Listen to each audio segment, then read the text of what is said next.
It's the most awesome day of the week, and you're in for 10 minutes of commercial-free news. I'm Carl Azuz. One story we've been following is ongoing violence in Nigeria. About half of the African country is Muslim. Most of them live in the north.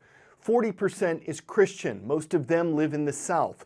And since 2009, Boko Haram, a militant Islamic group, has been terrorizing Nigeria. They want a stricter form of Muslim religious law imposed throughout the country. And as we reported last year, they've been brutal in their tactics, kidnapping more than 200 schoolgirls.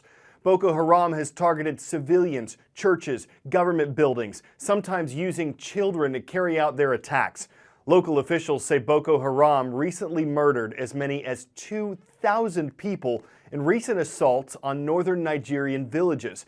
President Goodluck Jonathan visited the region yesterday. He's up for re-election in February, and critics say he's not doing enough to stop Boko Haram.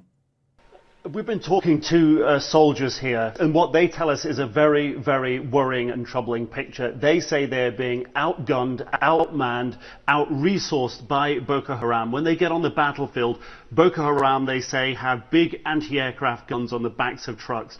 Weapons that are accurate up to 3/4 of a mile. The soldiers say they only have small AK-47s, weapons that are only useful up to a few hundred yards. They only have 60 bullets when they go into battle. Boko Haram, they say, have many more bullets. They put down more firepower. The soldiers, for the most part, are forced to withdraw.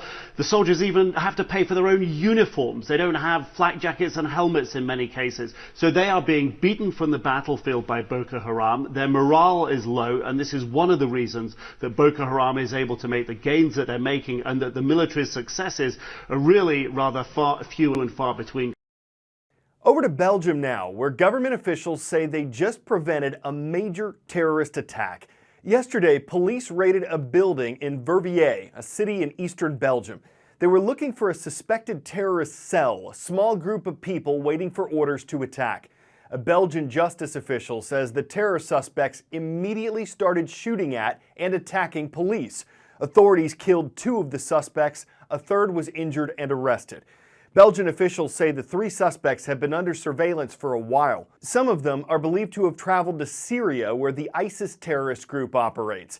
Officials say the suspects in Belgium might have gotten orders from ISIS. Counterterrorism operations were going on in other Belgian cities, and security has been increased across Europe following last week's terrorist attacks in the French capital. The Pine Tree State, the Ocean State, and the Bluegrass State sum up the state of today's roll call. Warsaw Middle School is in Maine. The Rebels are with us today from the town of Pittsfield. Moving down the eastern seaboard, hello Highlander Charter High School. The Hawks rock in Warren, Rhode Island.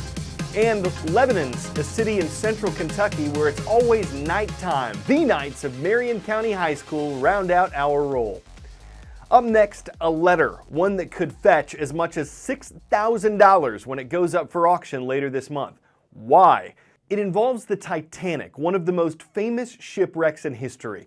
Titanic hit an iceberg on the night of April 14, 1912. The ship that was called unsinkable sank within 3 hours. Of 2,200 people on board, about 700 got to lifeboats and survived. That was one of the problems when the ship went down. There weren't enough lifeboats for the people on board, but there were still enough to hold just under 1,200 people. So why did only 700 survive? Because the lifeboats weren't filled to capacity. One rumor of why haunted the woman who wrote the letter up for auction. This letter is handwritten, and it is by a survivor of the Titanic. Lady Lucy Duff Gordon. She wrote this letter on May 27, 1912. She's writing to her very good friend that lives in New York, and she begins the letter by saying, "Thank you so much for your care, your concern, because of the disaster that just happened." She goes on to talk about her husband Cosmo. Lady Lucy Duff Gordon was a very important fashion designer at the time. This was definitely a couple that had a lot of money. And they ended up in lifeboat number 1. And that's where the controversy begins. Lady Lucy Duff Gordon says in the letter that she and her husband Cosmo were the only ones that were asked to testify before the British Wreck Commissioner's inquiry. She also says that after that, the tabloids went rampant saying that it was her husband that commandeered the lifeboat and the person that was rowing to say, row even faster. Don't put any more survivors on board. Now, here are the facts.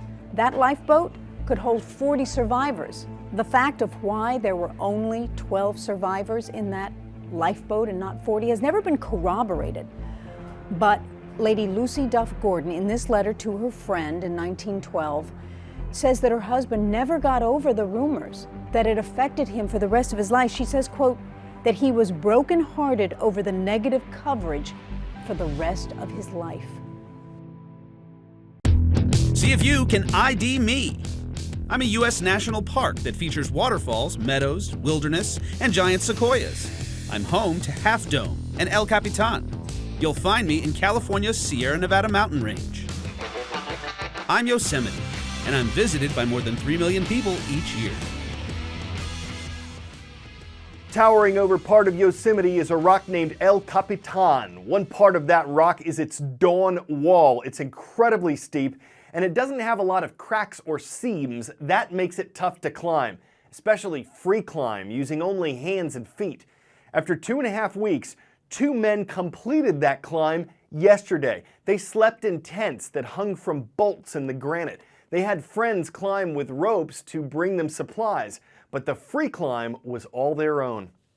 It feels incredible. I mean, we've been working on this since 2009, and Tommy first envisioned the line in 2007. So it's been all-consuming in our lives since then, and it's pretty surreal to wake up this morning and have the climb complete. And this was considered the world's hardest climb. That's because the pair are using just their feet and hands to scale that massive 3,000-foot wall known as El Capitan in Yosemite National Park. They become the first people in the world to free climb the formation's Dawn Wall. Now, they did have ropes and other safety devices in case there was a fall. They did fall from time to time, but they did achieve the impossible. Tommy Caldwell, Kevin Jorgensen doing that free climb. Now, you're talking about a journey that goes all the way back to December 27th. They did have some supporters who were sending them up supplies and food to keep them going. As you can imagine, going down will be a lot easier than going up. That moment, 5 years in the making. Before we go, a passenger you don't normally see on a bus, but a welcome one all the same. Eclipse regularly takes a ride to the dog park by herself. Her owner took her there constantly, and when he was delayed one day, well, the Black Lab Bull Mastiff mix just took the ride without him. He meets her at the park later. All the bus drivers know her, love her, and give her free rides. In fact, the transit company suggests she keep her owner on a leash. How do you eclipse that? The dog's got the golden ticket. They don't have to call her on or off, and she is one well-behaved passenger, y'all. That's our last stop for the day. We're off Monday for the Martin Luther King holiday. We'll have coverage on that and other headlines for you Tuesday. Have a great weekend, everyone.